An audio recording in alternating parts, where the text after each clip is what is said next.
दोस्तों, लंबे समय तक ये माना जाता रहा है कि हम इंसानों का विकास समूह में रहकर हुआ है। प्राचीन समय में जब हमारे पूर्वज जंगलों में शिकार किया करते थे, तो भी हम अन्य जीवों की तुलना में अधिक बुद्धिमान थे और अपनी बुद्धिमानी के दम पर ही हम हाथी जैसे बड़े जीवों को भी अपने जाल में फंसाकर मार डालते थे।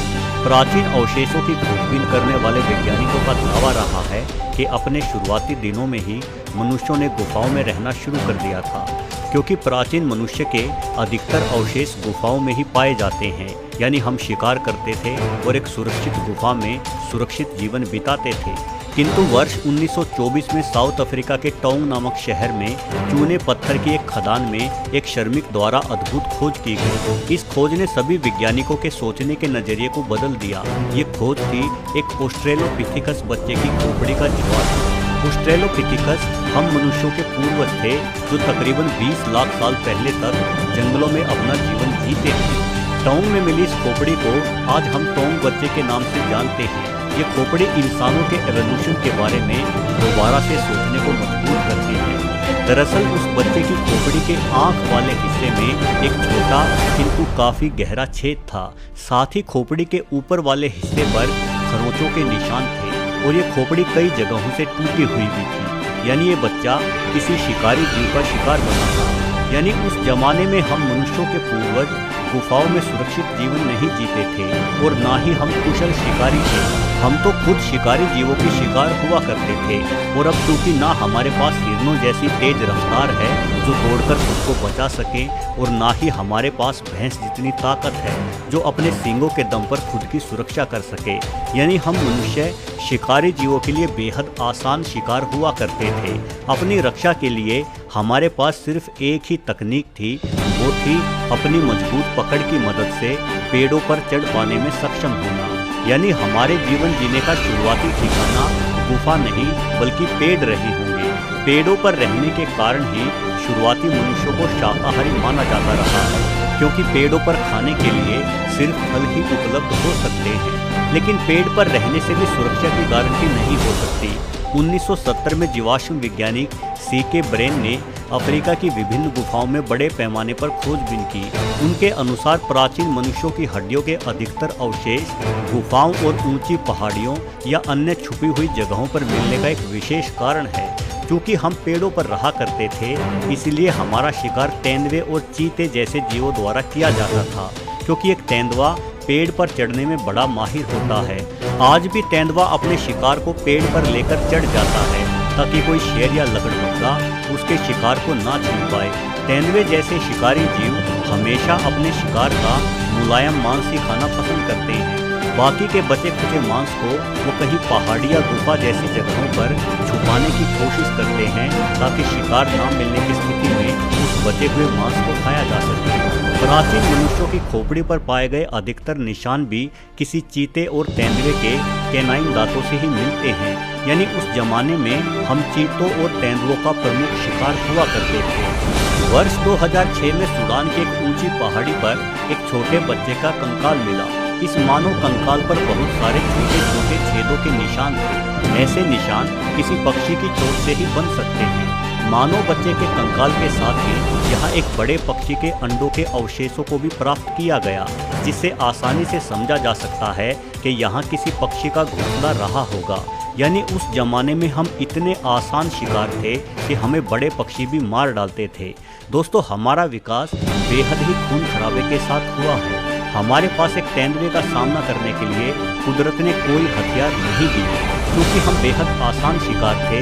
इस वजह से हमारी संख्या बेहद ही सीमित रही होगी। इसलिए हमने एक साथ झुंड बनाकर रहना शुरू किया, क्योंकि एक झुंड में रहकर ही हम एक दूसरे को बचा सकते थे। मिलजुल कर रहने के कारण और हमेशा मुश्किल परिस्थितियों से घिरे रहने के कारण ही हमारा बौद्धिक विकास भी अधिक तेजी से हुआ।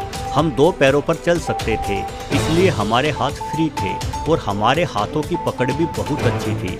इन्हीं हाथों की मदद से हम हर वस्तु को उठाकर ज़्यादा बेहतर तरीके से समझने लगे और हमने पेड़ की टहनियों और पत्थरों को हथियारों के रूप में इस्तेमाल करना सीख लिया।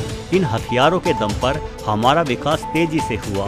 हथियारों की खोज करने के बाद हम आसान शिकार नहीं रहे, इसीलिए हमारी संख्या तेजी से बढ़ने लगी।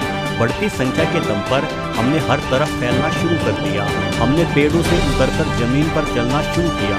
पेड़ों के फल हमारी बढ़ती आबादी की भूख मिटाने के लिए काफी नहीं थे, इसलिए कभी शिकार रहे हम मनुष्य अपने हथियारों के दम पर अब खुद भी शिकारी बन गए और मांस खाने लगे।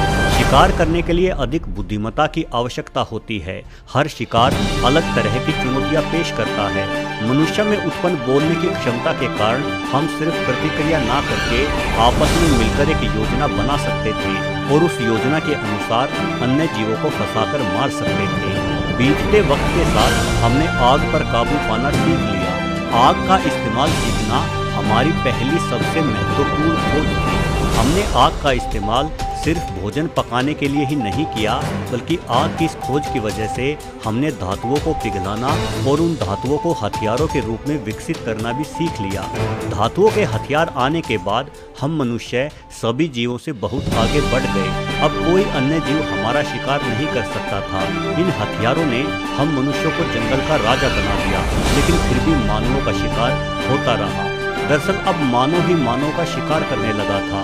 वर्ष 2016 में प्रकाशित हुई एक स्टडी के मुताबिक बेल्जियम के गुफा में निएंडरथल मानवों की जो हड्डियां मिली हैं, उनसे साफ पता चलता है कि इस इलाके में मनुष्य ही मनुष्यों का शिकार करते थे।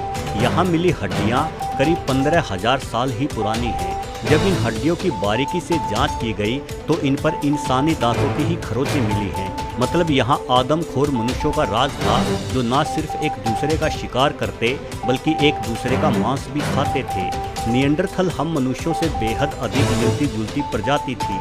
माना जाता है कि इस प्रजाति ने भी हथियारों का इस्तेमाल सीख लिया था और इनके साथ हमारा कड़ा संघर्ष होता रहता था। बेल्जियम की गुफा में मिली इन हड्डियों पर बेहद धारदार हथियारों के निशान हैं, जिससे स्पष्ट होता है कि इन मनुष्यों को किसी मानव निर्मित हथियार से ही मारा गया था। यहाँ 1 दर्जन से ज़्यादा निएंडरथल मानवों की हड्डियाँ मिली, जिससे यह अंदाज़ा लगाया गया कि किसी बड़े समूह ने किसी अन्य छोटे समूह पर मिलकर हमला किया होगा और एक साथ बड़े पैमाने पर कत्ले-आम मचाया होगा। सबसे हैरान कर देने वाली जो बात इन हड्डियों में देखने को मिली वो ये थी कि यहाँ के मनुष्य दूसरे मनुष्यों को मारकर उनकी हड्डियों का इस्तेमाल औजारों के रूप में भी करते थे। यहाँ ऐसी इंसानी खोपड़ियाँ मिली है जिन्हें पानी आदि रखने के लिए किसी बर्तन की तरह ही तराशा गया है। कैनिबलिज्म यानी इंसानों द्वारा अपनी ही नस्ल के जीवों को मारकर खा जाना एक ऐसा विषय है जो हम इंसानों के विकास का बेहद ही भयानक पहलू हमारे सामने लाता है। इस पहलू पर हम चाहकर भी यकीन नहीं करना चाहते, किंतु इसमें कोई शक नहीं है कि हम इंसान धरती के सबसे हिंसक जीव है। शायद हिंसकता इस धरती का सबसे करूण और सबसे अटल नियम है। जिस किसी भी जीव के हाथ हथियारों की ताकत होगी वो ऐसे ही हिंसक हो जाएंगे। जैसे जैसे हमारे पास हथियार बढ़े हैं वैसे वैसे ही हमारी हिंसकता भी बढ़ी है। हमने हजारों सालों तक धातुओं के हथियारों के साथ लड़ाइयाँ लड़ी और जैसे ही हमने बारूदी हथियार बनाए